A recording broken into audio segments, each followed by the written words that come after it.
আসসালামু আলাইকুম। আসলে কাল ১৫ আগস্ট ছিলেন। বঙ্গবন্ধুর প্রতি অনেকজনই সমবেদনা জানিয়েছেন, শোক প্রকাশ করেছেন, মার খেয়েছেন, পিটাপিটি করেছেন। অনেকজনে বঙ্গবন্ধুকে শ্রদ্ধা জানাতে দেননি। অনেকজনই আহত হয়েছেন।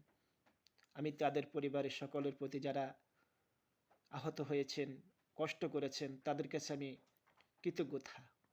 যারা বঙ্গবন্ধুকে ভালোবেসে সাহস করে রাজপথে নেমে এসেছেন, তাদের প্রতি আমাদের ভালোবাসা।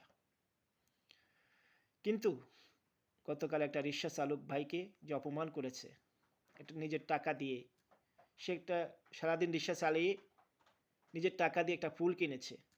সেই ফুল বঙ্গবন্ধুকে শ্রদ্ধা জানাবে। বঙ্গবন্ধু তো কোনো দলের নয়, বঙ্গবন্ধু সবারই, বঙ্গবন্ধু সবারই নেতা। তাহলে সেখানে হিংসার রাজনীতি কেন?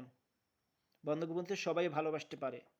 বঙ্গবন্ধু তো বিএনপি, জামাতে ইসলাম, এনসিপি, জাতীয় পার্টি সবারই নেতা।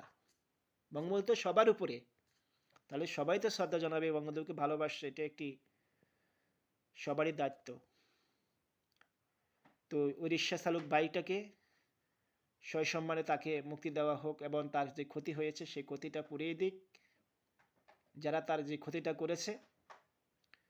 এবং আমার দাবি এই দেশের মানুষের জনগণের প্রতি, বিদেশ দেশের বাইরে যারা যে যেখানে আছেন সবার কাছে আমার দাবি, সকলে যার যার জায়গা থেকে আপনারা প্রতিবাদ করেন। যেরকম হতে দেওয়া যাবে না।